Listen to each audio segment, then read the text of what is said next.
வணக்கம் உறவுகளே, நான் உங்கள் மதுசூதன். இந்த பதிவுக்குள்ளால நாங்கள் மிக முக்கியமான விஷயத்தை பற்றி பார்க்க போகிறோம்.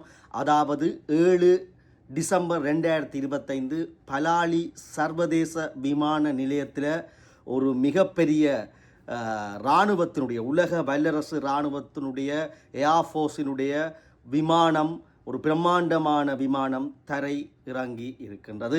அந்த விஷயம் ஏன் தரையிறங்கியது, ஆகவே பலாலி விமான நிலையத்தில் என்னென்ன ராஜதந்திர நடவடிக்கைகள், வேறு இந்த பலாலி விமான நிலையம் ஏன் இப்பவும் இந்த நிலைமையிலேயே வைத்திருக்கப்படுகின்ற என்ற விடயங்களை நாங்கள் ஆக்கப்பூர்வமாக அவதானிப்போம். எல்லாரும் இந்த யூடியூப்பை பார்த்து கொண்டிருக்கிறார்களும் வேறு வலைத்தளங்களுக்காக பார்த்து கொண்டிருக்காலும் அன்பாக கேட்டுக்கொள்கிறேன். கீழே இருக்கிற இந்த யூடியூப் தளத்துக்குள்ள சென்று நேர சிரமத்தை பார்க்காம சப்ஸ்கிரைப் பண்ணி ஆதரவை தாருங்கள். பக்கத்தில் இருக்கிற மணியையும் பிடி தாட்டிவிட்டால் உங்களுக்கு நல்ல பதிவுகள் உடனுக்குடன் கிடைக்கக்கூடியதாக இருக்கும். பாருங்கள், பதிவுக்குள்ளே போவோம். என்ன விஷயம் என்றால் 7 டிசம்பர் 2025 பலாலி சர்வதேச விமான நிலையத்தில் உலக வல்லரசு நாடாக பார்க்கப்படுகின்ற அமெரிக்காவினுடைய விமானம் படைக்கு சொந்தமான ஏர்ஃபோர்ஸுக்கு சொந்தமான ஒரு பெரிய ரக ஒரு ராட்சத விமானம் தரை இறங்கி இருக்கிறது பல்வேறு உதவி நிவாரண பொருட்களோடு. ஏன் தரை இறங்கி என்றால் உதவி நிவாரண பொருட்களுக்காகத்தான் தரை இறங்கி இருக்கிறது. அந்த தரை இறங்கிய காட்சிகளையும் நீங்கள் இதுக்களால் பார்த்து கொண்டிருக்கலாம். சமாந்தரமான நேரத்தில் மிகவும் ஒரு பெறுமதி வாய்ந்த உயர் ரகமான விமான படைக்கு சொந்தமான விமான படை கட்டுமானங்களையும் சுடுகலன்களையும் சின்ன ரக கெளிகளையும் சுமந்து செல்கின்ற அமெரிக்கா பயன்படுத்துகின்ற ஒரு பெரிய விமானம் தான் ராட்சத விமானம் இலங்கையிலே அதுவும் யாழ்ப்பாணத்தினுடைய பலாலி சர்வதேச விமான நிலையத்துக்கு அமெரிக்காவின் விமானப்படை விமானம், ஒரு உலகத்தின் மிகப்பெரிய விமானம் முதலாவதாக தரையிறங்கிய சம்பவமாக தன்னை பதிவு செய்திருக்கிறது. இந்த விடயத்துக்களால் அவர்கள் நிவாரணப் பொருட்களைத்தான் இராணுவத்தினரும் விமானப்படையினரும் அங்கே வந்திருக்கிறார்கள். பல நிவாரண உணவுப் பொருட்களை, உணவு பொதிகளை கையளித்திருக்கிறார்கள். வரவேற்கத்தக்க விடயம். அந்த விடயம் மக்களுக்கு உடனடியாகவே பல நாட்டினுடைய இராணுவங்கள் உடனடியாக உதவி செய்கின்றன. ஆகவே எங்களுடைய இராணுவம் என்ன செய்து கொண்டிருக்கின்றது என்பதை நாங்கள் வேறொரு பதிவுக்குள்ளால பார்ப்போம், பதிவு நீண்டிடும் என்றதுக்காக. ஆகவே அமெரிக்காவுக்கும் அமெரிக்கனுடைய ராஜதந்திர உயர்ஸ்தானிகர் ஆலயத்துக்கும் நாங்கள் மனமார்ந்த நன்றிகளை இந்த வடக்கு மக்களுக்கு கொண்டு சேர்த்திருக்கிறார்கள். இப்போ நாங்கள் பதிவுக்குள்ள வர போகிறோம். என்ன விஷயம் என்றால், இந்த பலாலி சர்வதேச விமான நிலையத்தை ஏன் இப்பவும் சர்வதேச விமான நிலையம் என்று பேரில் அளவில் மட்டும் வைத்துக்கொண்டு தனியே கொழும்புக்கும் திருச்சிக்கும் சென்னைக்கும் மட்டும்தான் விமானங்களை இயக்கி கொண்டிருக்கிறார்கள். அதுவும் பாரத்தில் சர்வசாதாரணமாக பேர் அடிக்கடி போகிறார்கள் சென்னைக்கு, இந்தியாவுக்கு சுற்றுலாவுக்கும் பர்ச்சேஸ் பண்ண போகிறாக்களும் வியாபாரிகளும் தான் போய் வருவார்கள். அது பெரிய விமானமாக ஒவ்வொரு நாளும் பல பரப்புகளை செய்யாது, சும்மா சர்வதேச விமான நிலையம் என்ற போர்வேல எப்போவோ இதென்னது உள்நாட்டு போர் காரணமாக இழுத்து மூடப்பட்டு இராணுவ நடவடிக்கைகளுக்காக பயன்படுத்தப்பட்டது. இப்பொழுது திறக்கப்பட்டு நவீன யுகம் 2025 சென்னைக்கும் திருச்சிக்கும் மட்டும்தான் இயக்கப்படுகிறது. ஆனால் பேரோ சர்வதேச விமான நிலையம். இந்த பலாலி விமான நிலையத்தில் பாருங்கள், ஒரு பெரிய வல்லரசு நாட்டினுடைய ராட்சத விமான படைக்கு சொந்தமான விமானமே தரையிறங்க முடியும் என்றால் அந்த கொள்ளளவும் கெப்பாசிட்டியும் எங்கண்ட பலாலி விமான நிலையத்துக்கு இருக்குது. பெரிய பெரிய விமானங்கள், ராட்சத ராட்சத பஸ் கனரக விமானங்களை கூட பல பயணிகளோடு இறக்கலாம்.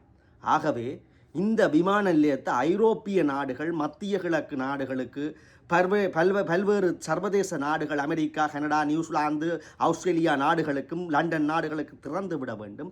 அப்போதுதான் பல விமானங்கள் இங்கே தரையிறக்கப்படும். அப்போ ஏன் இதை தடுக்கினம் என்று பார்த்தால் தரமில்லை என்று மேம்படுத்தலாம். ஆகவே இந்த ஐரோப்பியாவிற்கு திறந்து விடப்பட்டால், மற்ற நாடுகளை விடுவோம், மத்திய கிழக்கு நாடுகள் ஐரோப்பிய நாடுகளுக்கு, குறிப்பாக ஐரோப்பிய நாடுகளில் பல லட்சக்கணக்கான புலம்பெயர் ஈழத் தமிழர்கள் வாழ்ந்து கொண்டிருக்கிறார்கள். அடிக்கடி ஒவ்வொரு ஆண்டும் ஒவ்வொரு நாளுமே போகிறார்கள். கொழும்பு பண்டாரநாயக்கா சர்வதேச விமான நிலையத்தினூடாக பல உறவுகள் குடும்பமாக பிறகு போகின்றார்கள். வேனை பிடிச்சு விமான டிக்கெட்டுக்கு அதிகளவாக செலவழித்து யாழ்ப்பாணத்திலிருந்து பண்டாரநாயக்கா ஏர்போர்ட்டுக்கு போக வேண்டி கிடக்கு. பிறகு ஹயஸ் வேனை பிடிச்சி இங்கே வர வேண்டி கிடக்கு. அதுக்கு விமான டிக்கெட்டின் செலவை விட பல மடங்காக இருக்குது. நேரடியாக பலாலிக்கு அது ரக்கப்பட்டால் சுவிஸ்லேருந்து வாரவன், ஜெர்மனிலேருந்து வாரவன், இத்தாலியிலேருந்து வாரவன், லண்டன்லேருந்து வாரவன், பிரான்ஸ்லேருந்து வாரவன் எல்லாருமே எங்கே போவினோம், பலாலிலேருந்து எடுத்து அங்கே பஸ் நேரடியாக நிற்கும், ட்ரெயின் எடுத்து டக்கு போயிடுவான் வீட்டை.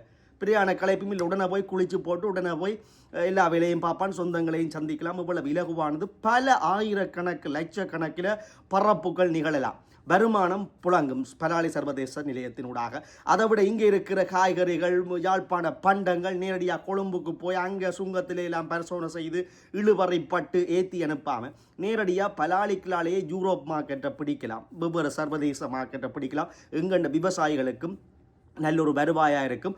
இப்படி பரப்புகள் நிகழேக்கில் பல சுற்றுலா பயணிகளும் வடக்கை நோக்கி புலனறுவ சிகிரியாவை அனுராதபுரத்தை நோக்கி வருகிற படையெடுக்கிற வெளிநாட்டு சுற்றுலா பயணிகளும் இங்கே தான் லேண்ட் பண்ண விரும்புவார்கள், பிக் டிக்கெட்டை போடுவார்கள். ஆகவே பண்டாரநாயக்க சர்வதேச விமான நிலையத்தை விட அதுக்கு நிகராக பலாலி சர்வதேச விமான நிலையம் வெறும். அதை விட மத்திய கிழக்கு நாடுகளில் இந்த வடக்கில் கிழக்கில் வேலை செய்கிற பல உறவுகள் இருக்கிறோம். சிங்கள உறவுகள் புலனறுவ அனுராதபுரம் இந்த ஆண்டிய சூழல்களில் இந்த தென்கிழக்கு மாகாணங்களில் இருக்கிறார்கள், கொழும்பை வந்து தூர இடமாக கொண்டவர்கள். அவர்களும் இதுக்கால வந்து டக்கண்டு பஸ் எடுத்து போயிடுவார்கள். ஆகவே பெரிய ஒரு வருமான இழப்பு பண்டாரநாயக்க சர்வதேச விமான நிலையத்துக்கு இழக்கும். பலாலி மேலெழும்பும். பல்வேறு ஈழத்தமிழர்கள் வருவார்கள், வியாபாரம் கொளிக்கும். ஆகவே பல வியாபார நிலையங்கள், வியாபாரிகள், இந்த விமான நிலையத்தை சூழ இந்த வாகன ஓட்டுநர்கள், வியாபார தலங்கள் மேம்படும். இதனால் பல பேருக்கு தொழில் வாய்ப்புகள், இளைஞர் யுவதிகளுக்கு நல்ல தொழில் வாய்ப்பு இருக்குது. இதை பல நாடுகளுக்கு திறந்து விட்டார். ஆனால் இன்னும் பலாலி சர்வதேச விமான நிலையம் என்ற பெயரில் வச்சுக்கொண்டு எந்த விதமான மேம்படுத்தலும் இல்லை. அதை விட ஐரோப்பிய நாடுகளுக்கு தரையிறங்குற மாதிரி வளப்படுத்தி ஆளணிகளை கூட்டி கட்டிட வசதிகள், நல்ல வசதிகளை ஒரு இன்டர்நேஷ்னல் ஏர்போர்ட் சிஸ்டத்துக்கு கொண்டு வந்து அழகுபடுத்தி நல்ல வடிவாக பராமரித்து அவர்களை வந்து தரையிறக்க அனுமதித்தால் இங்கே போய் ரங்குங்கொண்டு பண்டாரநாயக்க சர்வதேச விமான நிலையத்தில் இருக்கிற விமானங்கள் அரைவாசி ஐரோப்பாவிலேருந்து வாரது, மத்திய கிழக்கு நாட்டிலேருந்து வாரது இங்கே பலாலி சர்வதேச விமான நிலையத்துக்கு மடை மாற்றி விட்டால் எவ்வளவோ வடக்கு பயங்கரமாக மேலும் பொருளாதாரமும் பெறும். டொலர்கள் புழங்கும். நேரடியாக சுற்றுலாவிகள் வருவதனால் டொலர் வடக்கில் தான் புழங்கும். அதிகமாக பல பேருக்கு தொழில் வாய்ப்பு ஏற்படும். பண்டாரநாயக்க சர்வதேச விமான நிலையத்தினுடைய பரப்புகள் அரைவாசியால் குறையக்கூடிய ஏதுக்களும் இருக்கின்றன. இதை அவர்கள் கணித்து கொண்டுதான் வருகின்ற சிங்கள அரசுகள் இந்த பலாலி விமான நிலையத்தின் மீது எந்த பாராமுகம் காட்டுகிறார்கள். நேரடியாக வடக்கு கிழக்கு புலம்பெயர் ஈழத் தமிழர்கள் இங்கேயே வந்து பரப்பு செய்வார்கள், மற்றது வெளிக்கிளம்புவார்கள். அதை விட இந்த அனுராதபுரம், புலனறுவ, இந்த வடமேல் மாகாணங்களில் இருக்கிற இந்த சிங்கள மக்களும் இதற்குள்ளாலான் பரப்புகளை நிகழ்த்துவார்கள். சுற்றுலாவிகளும் நேரடியாக யாழ் மாவட்டத்தை தரிசிக்க வாராக்கள், சிகிரியாவுக்கு போறாக்கள், புலனறுவைக்கு போறாக்கள், மற்ற மாவட்டத்துக்கு வந்து இஞ்சறங்கி இந்த இடங்களை பார்த்து கொண்டு தான் பிறகு மேலநாட்டுக்கு போவார்கள். ஆகவே இது வந்து வடக்குக்குத்தான் மிக முக்கியமாக போய்விடும். ஒரு விமான நிலையம் கொழும்பில் இருக்கிறது என்றதே அரைவாசியால மக்களால் வந்து பார்க்கப்படாமல் போய்விடும். ஆகவே இந்த வருமானங்கள், சுங்கத்துறைக்கு வருகிற வருமானம், ஒரு தலைநகரத்துக்கு வருகின்ற வருமானங்கள் இழப்பு, ஏற்றுமதி இறக்குமதி எல்லாம் பலாலிக்கிலையும் வந்துடும். ஏனென்றால் பல்வேறு யூரோப் நாடுகளில் வந்து யாழ்ப்பாண உணவுகள் வந்து யாழ்ப்பாண மரக்கறிகள் அங்கே பெரிய பூட்சட்டிகள் விற்கப்படுகிறது. ஏற்றுமதி அங்கே போகுது, ஆடைகள் ஏற்றுமதியாகிறது தமிழர்களுக்குரிய. ஆகவே இதை பலாலி விமான தளத்தை மையமாக கொண்டுதான் நேரடியாக இறக்குமதி ஏற்றுமதிகள் நிகழும். ஆகவே தமிழ் வர்த்தகர்களும் வடக்கு வர்த்தகர்களும் வந்து மேலெழுந்து விடுவார்கள். சுங்கமும் வந்து அங்கேதான் தொடரும் புழங்கும். ஆகவே வடக்கு துரித கதியிலே எழும்பிவிடும் என்ற ஒரு உள்ளார்ந்த கருத்தும் ஒரு பொறாண்மைப்பட்ட விடயமும் இதுக்குள்ள இருக்கிறது என்கின்ற அரசியல் விடயமும் புதைந்திருக்கிறது என்பதையும் மக்கள் பார்க்கின்ற மக்கள் ஒவ்வொருவரும் புரிந்து கொள்ள வேண்டும். இன்று வரைக்கும் 2025 சர்வதேச பலாலி விமான நிலையம் என்று பெயர் சூட்டப்பட்டு எத்தனை யூரோப் விமானம் வந்து இறங்கினது கேட்டா சொல்றது அதுக்கான ஓடுதளம் காணாது, அதுக்குரிய கெப்பாசிட்டி காணாது, ஆளணி காணாது. இன்றைக்கு அமெரிக்கா உலக வல்லரசினுடைய ராட்சத விமானம் படை விமானம், பெரிய பெரிய டன் கணக்கில் படை கொள்கலன்களை கொண்டு பறக்கிற விமானம் எவ்வளவு பாதுகாப்பாக தரையிறங்கி இருக்கிறது. இதுக்கு முன்னம் பரீட்சாத்த பரப்பையும் வந்து அந்த அமெரிக்க விமானப்படை செய்ய இல்லை. நல்ல வடிவாக பாதுகாப்பாக தரையிறங்கி பெட்டிகளையும் அடுக்கி வடிவாக கொண்டு போய் திருப்பியும் பறந்திருக்கிறோம். இப்போ என்ன விஷயம் என்றால் அங்கே கொள்ளளவு காணாது அந்த ஓடுதளங்கள். அப்போ சர்வதேச விமான நிலையம் என்று பேர் சூட்டினீங்கள். இதுவரைக்கும் ஏன் நீங்கள் அதுக்கு நிதியை கொட்டி நல்ல வடிவாக சர்வதேச தரத்தில் ஓடுதளங்களை இன்னும் விஸ்தரிக்கல, அதை விட சர்வதேச தரத்தில் வந்து அந்த விமானத்தின் காத்திருப்பு புறப்படுகை வெளிப்படுகை இறங்குகை அந்த தளங்களை வந்து இன்னும் நீங்கள் தரத்தில் கொண்டு வரையில சாதாரணமாக ஒரு கொட்டகைகள் மாதிரி இருக்கின்றது. அப்படி நீங்கள் இதண்டி பல சர்வதேச ஐரோப்பிய நாடு, கனடா மற்றும் ஆஸ்திரேலியா, நியூசிலாந்துக்கு நீங்கள் பறக்க அனுமதிச்சிங்கண்டா மத்திய கிழக்கு நாட்டில் எத்தனையோ பேர் வேலையினம் பணிப்பெண்களாக அவர்கள் எல்லாம் வடக்கில் வந்து தான் போயினோம். சிங்களாக்களும் வந்து வேலை செய்யணும், அவர்களும் வடக்குகளால் டக்குன்னு வந்து அன்றாவரத்துக்கு போயினோம், பொருளைக்கு போயினோம். அப்போ இது வடக்க நீங்கள் ஒரு காரணமாகத்தான் நீங்கள் இன்னும் அபிவிருத்தி அடையாமல் வைத்திருக்கிறீர்கள். எல்லா விஷயத்தையும் வந்து கொழும்புக்குள்ளால் நீங்கள் ஹேண்டில் பண்ணுறீங்க. பண்டாரநாயக்க சர்வதேச விமான நிலையத்துக்குள்ளால் அங்கே வருமானம் வீழ்ச்சி அடைஞ்சிடும், சிங்கள இளைஞர் யுவதிகளுக்கு வேலை விழுந்துடும், இந்த வியாபாரங்கள் சுங்க டொலர்கள் வந்து பிளங்குவது குறைந்துவிடும், சுற்றுலா பயணிகள் இதுக்குள்ளால் வந்து போயிடும் என்ற உள்ளார்ந்த அரசியலும் இதுக்குள்ள இருக்குது. அதால தான் தனியாக சென்னைக்கும் திருச்சிக்கும் கொழும்புக்கும் பரப்பை ஏற்படுத்தி கொண்டிருக்கிறீங்க. ஏதோ திருச்சியிலேருந்து ஒரு விமானம் வந்தால் தண்ணி எல்லாம் அடித்து போலாங்கிதம் அடைகிறீர்கள். பார்க்குற யாழ்ப்பாணத்தானம் உங்கள் வந்து ரங்கிட்டு தண்ணிகள் பீச்சி அடிக்கின்றது என்று சமூக ஊடகங்களில் பகிர்ந்து விட்டு போகிறான். ஆனால் இதை யோசிக்கிறீங்கள, ஏண்டா யூரோப் மார்க்கெட்டுக்கு யூரோப் வான் பரப்பை வந்து இங்கே திறந்து விட இல்லை, கனடாவின் வான் பரப்பை திறந்து விட இல்லை, ஆஸ்திரேலியாவுக்கு வான் பரப்பை திறந்து விட இல்லை. அதை விட இந்த மத்திய கிழக்கு நாடுகளுடைய எல்லா விமான சேவைகளையும் இங்கே குறிப்பிட்ட அளவு கொண்டு வரையிலே என்று ஏன் 2025 நடக்கலை என்று நீங்களே யோசியுங்கோ. எத்தனையோ தமிழ் பைலட் இருக்கிறோம், தமிழ் ஆக்கள் அப்பத்தான் இனி படிக்க வலிக்கிறோம். நீங்கள் விமானம் பறக்கிறதுக்கு அந்த இயந்திரங்களை சரி பார்க்கறது, காற்றுகளை அமுக்கங்களை பார்க்கறது, நீங்கள் கனபேர் நிற்கிறது. இங்கே வந்து சிங்கள ஆக்கள் பலாலி விமான நிலையத்தில் முதல் வந்து சிங்கள ஆக்களை வந்து பணியாட்களை எடுக்கல போர்க்கொடி தூக்கிச்சிடம் பாருங்க, பலாலி விமான நிலையம் எங்களுக்கு சொந்தமானது, ஆனால் சிங்கள ஊழியர்களைத்தான் கொண்டு வரீனமெண்டா அடா ராசா. அதுக்கு வந்து சைக்கிள் கடையிலையும் மோட்டார் சைக்கிள் மெக்கானிக்கையும் கொண்டு விடலாம். படிக்க வேணும், நீங்கள் ஏரோநாட்டிக்ஸ் படிக்க வேணும், பைலட்டுக்கு கொஞ்சம் பேர் படிக்க வேணும், அங்கே காற்று சரி பார்க்குற விமானம் வந்தோடனே காற்று ப்ரெஷர் அமுக்கங்களை சரி பார்க்குறத படிக்க வேணும், விமானத்தை சுத்திகரிக்கிற படிப்பு கோர்ஸ்கள் இருக்குது படிக்க வேணும். வெளிநாட்டில் போனாலும் அதை படியுங்கோ. உள்நாட்டில் கொழும்பிலே வந்த கோர்ஸ்கள் இருக்குது, அதை விமானிக்கு படிக்கலாம். விமான பணிப்பெண்ணா படிக்கிறது இல்லை, எல்லாரும் மேக்கப்பும், எல்லாரும் வந்து மேக்கப் ஆர்டிஸ்ட்டும், எல்லாரும் வந்து ஐசிங் போடுறதும் மேலதாணி போடுறதும் இந்த படிப்புகளை மட்டும்தான் படித்து கொண்டிருக்கிறீர்கள். யாருக்கும் ஒரு சிந்தனையும் இல்லை எதிர்காலத்தை பற்றி. பலாலி சர்வதேச விமான நிலையம் இந்த ஐரோப்பிய பரப்புகளுக்கு திறந்து விடப்பட்டு இன்னும் மேம்பட்ட எத்தனை பேர் ஊழியர்கள் இங்கே இருக்கிறோம் வடக்கில்? ஒருத்தரும் இல்லை.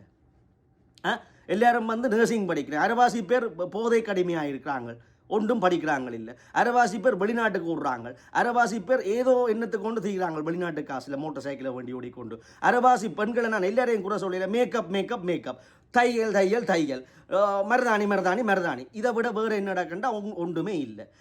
அப்போ சிங்களவன் தானே வந்து அங்கே வந்து வேலை செய்வான். உனக்கு வாகன சில்லுக்கு சைக்கிள் காத்தடிக்கிற மாதிரியா விமானத்துக்கு காத்தடிக்கலாம்? யோசிச்சு பாருங்க, பகிருங்க, ஆட்களுக்கு பகிருங்க, விழிப்புணர்வு விட்டுங்க. வெளிநாட்டுக்கு கூப்பிட்றதும் வெளிநாட்டு காசு அனுப்பி அவனை போதை கடுமையாக்கி மோட்டார் சைக்கிள் வண்டி கொடுத்து கொண்டிருக்கீங்களா, ஐஃபோனை வண்டி அனுப்பி அவங்க வந்து சும்மா எல்லாம் திரிகிறாங்க. அரைவாசி பேர் எல்லாரையும் நான் கூட சொல்லல. தயவு செய்து இந்த பதிவின் உண்மைத்தன்மையை புரியவர். ஏரோநாட்டிக் படிக்கலாம், விமானத்தினுடைய காற்று அமுக்கங்கள் பரிசோதிக்கலாம், மற்றது வந்தோடனே துப்புரவாக்குற விஷயங்கள் பணிப்பெண்களாக, மற்றது வந்து சுங்கத்தில் வேலை செய்கிற ஆட்களுக்காக, மற்றது வந்து விமானம் ரங்கினோடனே அந்த எல்லாம் சிக்னல் எழுப்பி வந்து பார்க்குற வேலைகள் உங்களுக்கு தெரியும் எவ்வளவு பெரிய வேலை, அதுக்கு படிக்க வேணும். அதோட ரேடார் கருவிகளை இயக்குறது அதுகளை படிக்க வேணும். ஒன்றும் தெரியாமல் சிங்களவர்களைத்தான் ஹே பண்ணி விட்டார்கள். வேலை வாய்ப்பு பாருங்கள் வடக்கு, உனக்கு என்ன ராசா தெரியும்? எவ்வளவு துறைகள் இருக்குது. தனியாக படித்தா இன்ஜினியர், படித்தா டாக்டர். இப்போ கொலசி பாஸ் பண்ணுற பிள்ளையை பேட்டி எடுத்தாலும், இங்கே 80ஆம் ஆண்டு கொலசி பாஸ் பண்ண பிள்ளையை பேட்டி எடுத்தாலும் நான் டாக்டர் ஆவேன், நான் இன்ஜினியர் ஆவேன். அப்புறம் ஓஎல் பாஸ் பண்ணின பேட்டி எடுத்தாலும் அப்போ எடுத்தாலும் நான் டாக்டர் ஆவேன், இன்ஜினியர் ஆவேன், அவ்வளோ எல்லாம் அக்கௌண்டன்ட் ஆவேன். அடுத்தது ஏஎல் அப்போ பாஸ் பண்ணின அந்த பிள்ளையை நான் டாக்டர் ஆவேன், மருத்துவர் ஆவேன். இப்போ 80ஆம் ஆண்டு 70ஆம் ஆண்டு. இப்போ 2025 பேட்டி எடுத்து பாருங்கள், கொலசி பாஸ் பண்ண பிள்ளை என்ன வைத்தியன் ஆவேன், பொறியியலாளர் ஆவேன், அக்கௌண்டன் ஆவேன். இதுதான் வேர்ட்ஸ். அடுத்தது என்ன, இன்னும் ஓஎல் பாஸ் பண்ணவன் எடுத்தாலும் பேட்டி எடுத்தாலும், 9 எடுத்தவனை பேட்டி எடுத்தாலும் என்ன சொல்கிறான், நான் பொறியியல் ஆவேன், இன்ஜினியர் ஆவேன், வைத்தியனா. இந்த பழைய பல்லவியிலான் இயங்குது யாழ்ப்பாண சமூகம். நான் என்ன இன்ஜினியர், ஏரோநாட்டிக் இன்ஜினியர் ஆவேன் என்று சொல்ல யாருக்கும் வக்கில்லை. நான் பைலட் ஆவேன் என்று சொல்கிறதுக்கு யாரும் வக்கில்லை. நான் விமானத்தை அந்த ஒழுங்கமைக்கிற ரேடார் கருவிகளுடைய இன்ஜினியர் ஆவன் இல்லை. விமானங்களுக்குரிய சொப்பையார்களை நான் படித்து தண்டி அதை இயக்கிறதுக்கு நான் இல்லை. விமானங்களுக்கு காற்றுகள் பரிசோதிக்கிறது, பெரிய ஒரு படிப்பு, அமுக்கங்களை கால்குலேட் பண்ணுறது, சிக்னல்களை ஒழுங்கமைக்கிறது, அதை படி ஒன்றும் இல்லை. நான் வைத்தியராக, நான் இன்ஜினியராக, இந்த பழைய ஒரு கதவு திறவடியிலிருந்து யாழ்ப்பாண சமூகம் வெளியில் வரையில். ஆனால் வடக்குக்கு சிங்களவர்களை கைய பண்ணி விட்டார்கள். சிங்கள ஊழியர்கள் அவன் தான் படிச்சிருக்கான். அவ்வளோ நீ என்னத்தை படிக்கிற? மேக்கப்பும் எல்லாரும் கூட சொல்லிடுற, மேக்கப்பும் நல்ல தொழில். எல்லாரும் மேக்கப், எல்லாரும் தையல், எல்லாரும் ஐசிங், எல்லாரும் ஐஃபோன், எல்லாரும் வெளிநாட்டு காசில் மோட்டர் சைக்கிள் ஓடுறோம். எல்லாரும் இல்லை, குறிப்பிட்ட சமூகத்தை சொல்கிறேன். அடுத்த போதை கடுமையாய் என்னன்றாப்பா சிங்களவன் தானே ஆட்சி அப்படி. ஆகவே இந்த சர்வதேச விமான நிலையம் ஒரு அரசியலுக்கு மையப்பட்டு வடக்கை மேலள விடாமல் தடுக்கப்படுகின்றது. இன்றைக்கு அதனுடைய தரமும் தராதரமும் இந்த அமெரிக்க விமான பறப்பை நிகழ்த்தியதில் இருந்து உங்களுக்கு விளங்கி இருக்கும். அது நிவாரணத்துக்காக வந்திருந்தாலும் அதுக்குள்ள என்னென்ன மாதிரியான விடயத்தை நான் உங்களுக்கு எடுத்து சொல்லியிருக்கிறேன்.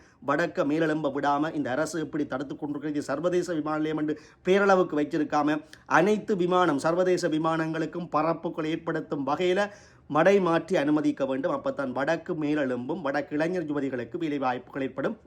அந்த வகையில் வடக்கு இளைஞர் யுவதிகள் அப்படி ஒரு சந்தர்ப்பம் வருங்காலத்தில் 5 வருஷத்துக்கையோ 3 வருஷத்துக்குள்ளேயோ ஒரு உலகத்தரம் வாய்ந்த ஐரோப்பிய இல்லை அமெரிக்க கனடா விமானங்கள் வந்துறங்கினா உங்களுக்கு வேலை செய்கிறதுக்கு இங்கே ஆக்கள் இருக்க வேணும் ராசா. அதுக்குரிய படிப்பை படிச்சிருக்க வேணும் ராசா. அப்போ நீங்கள் ஒன்றும் படிக்காமல் அவன் வந்துட்டான், ஆக்கிரமிச்சிட்டான், அவன் வந்துட்டான்டா என்ன நடக்கும்? பலாளியை சுற்றி வீடுகள் வேண்டுவாங்க. ஏனென்றால் அவங்க ஊழியர் இருக்க வேணும். அப்போ சிங்கள பைலட்ஸ், சிங்கள பணிப்பெண்கள், சிங்கள அந்த ஏரோநாட்டிக் தெரிஞ்சவர்கள், அந்த விமான சிக்னல்களை பார்த்து இதன்றவர்கள், ரேடர் கருவிகளை இயக்கிறவர்கள், சுங்க திணைக்கள அதிகாரிகள் எல்லாருமே போய் நெடுலும் கொழும்பிலேருந்து விரையிலாது, புத்தளத்திலேருந்து விரையிலாது, படித்தவனுங்க எங்கள் மாவட்டத்தில் இருக்கானோ காலையிலேருந்து விரையிலா. அப்போ வீட்டு எங்கே வேண்டுவான்? யாழ்ப்பாணத்தில்.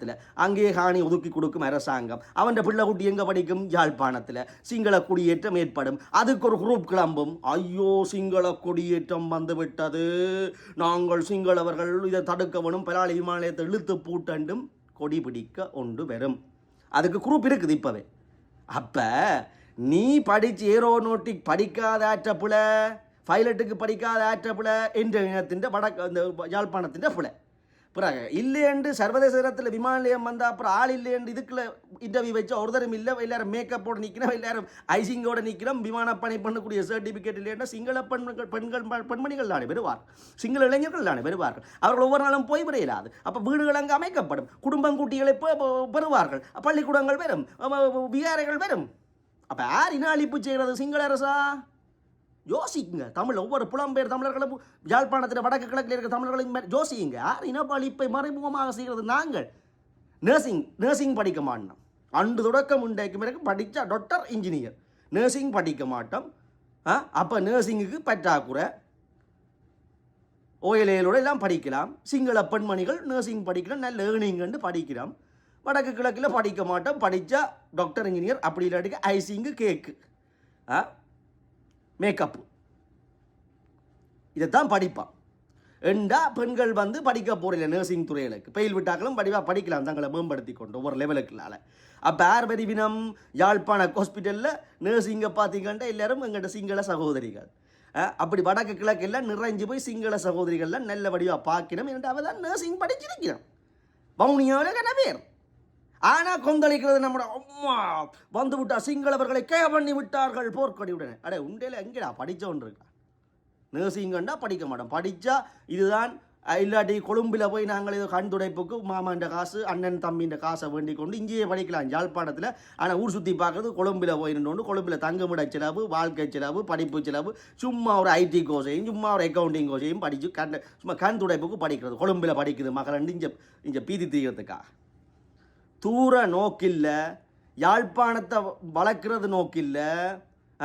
அதை விட வெளிநாட்டுக்கு மாப்பிள்ளைக்கு கல்யாணம் கட்டி கொடுக்குறது. இது இந்த முறையில் புரோயிலர் கோழி வளர்த்த மாதிரி யாழ்ப்பாணம் ஒரு புரைமண்டி போய் இருக்குது. மரமண்டைகளாக ஒரு புத்திஜீவிகள் உலகத்துக்கு புத்தியை கொடுத்த யாழ்ப்பாணிகள், வடக்கு கிழக்கவர்கள் இன்றைக்கு ஒரு போதை கடுமையான ஒரு குரூப் எந்த எதிர்கால திட்டமும் இல்லாத குரூப், ஒரு குரூப் வெவ்வேறு தேவையில்லாத கோர்ஸில் படித்து கொண்டு தெரியுது.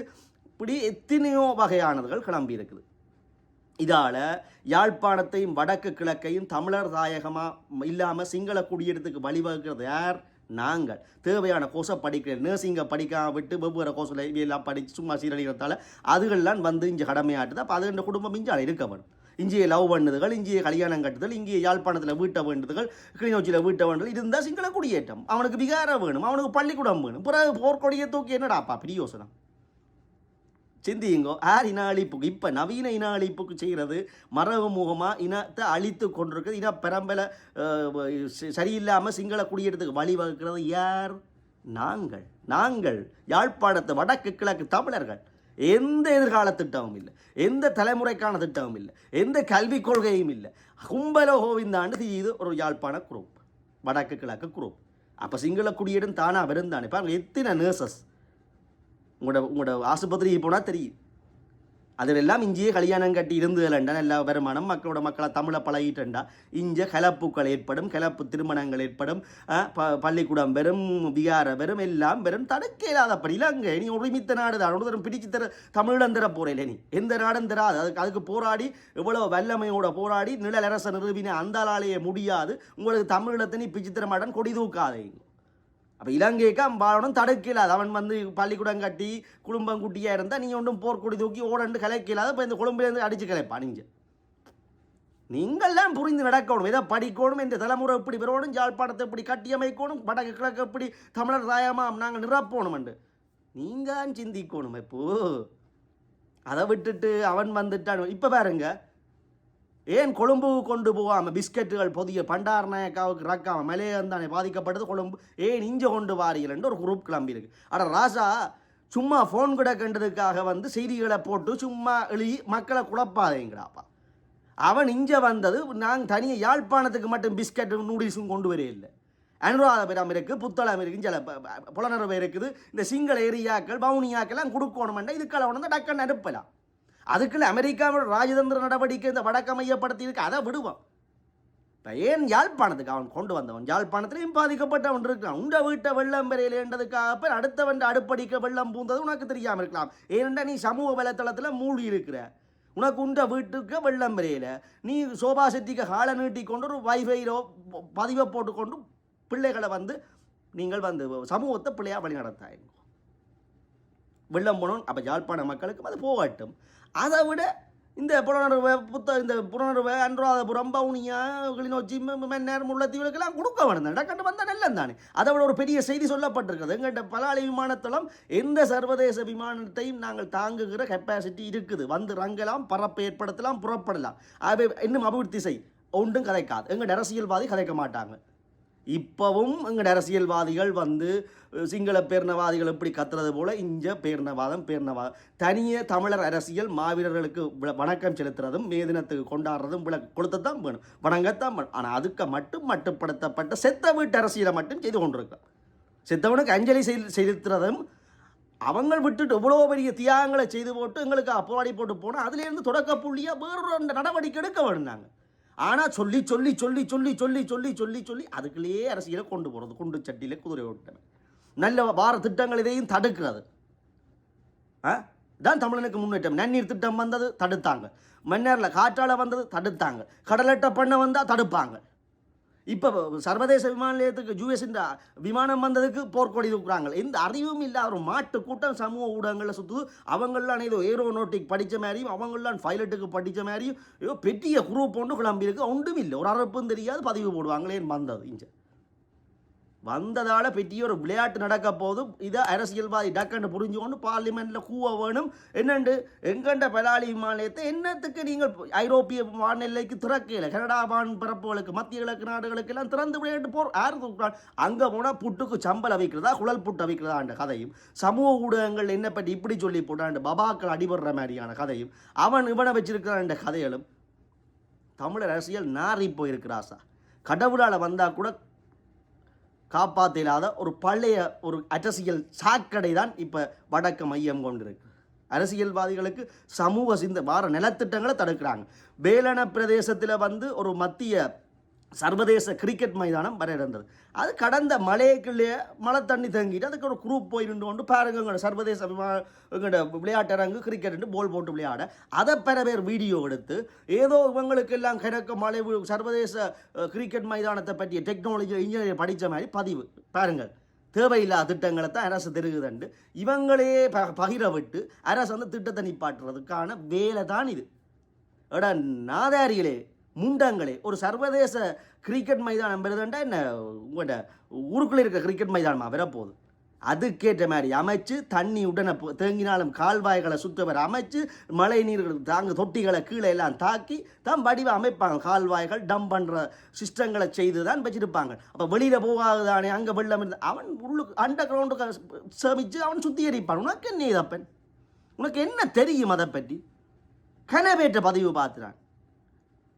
அதுக்கு தண்ணி நிற்குதுண்டாடாப்ப என்ன வேலையை துவங்கல நீங்கள் கூவி சமூகத்தை குழப்பி பகிர பண்ணி அந்த திட்டத்தை அரசாவே நிப்பாட்டுற பிளான் இதுதாண்டா. உங்களுக்கு ஒன்று அதிகாரமும் விரையில் என்ன நீங்களே குழப்பிடுவீங்க.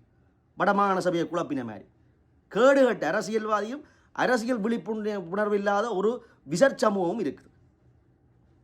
சர்வதேச கிரிக்கெட் மைதானம் வந்தால் இதுக்கு என்ன மாதிரி டெக்னாலஜியில் எவ்வளோ உலக தரத்தில் அது வெறும் அது என்னுடைய மழை நீர் தண்ணி எப்படி சேமிப்பாங்க, எப்படி டம் பண்ணுவாங்க, படிகாலம் ஒன்றும் தெரியாது. இவங்களாம் அந்த டெக்னாலஜி இன்ஜினியரிங் படித்த மாதிரி பதவி போடுவாங்க.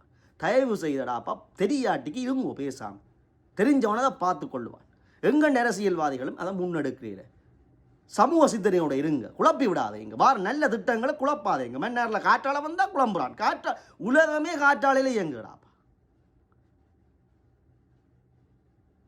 அதாவது புதுப்பிக்கக்கூடிய சக்தி வளம் என்று படிக்கிறீர்கள். 9ஆம் ஆண்டில் படிக்கிறீர்கள். புதுப்பிக்கக்கூடிய சக்தி வளம், கடலலை சக்தி, காற்றலை சக்தி, சூரிய சக்தி என்று படிக்கிறீர்கள். ஆனால் சனியர்களுக்கு படிப்பே 9ஆம் ஆண்டு 8ஆம் ஆண்டும் 5ஆம் ஆண்டும் பாடப்புத்தகத்தை தூக்காதவர்கள் பதிவு முக புத்தகத்தில் எதிர்ப்பு, காற்றாலைக்கு எதிர்ப்பு, கடலட்டை பண்ண எதிர்ப்பு, நன்னீர் திட்டம் எதிர்ப்பு, பலாளி விமான எதிர்ப்பு, சர்வதேச விளையாட்டுரங்க எதிர்ப்பு.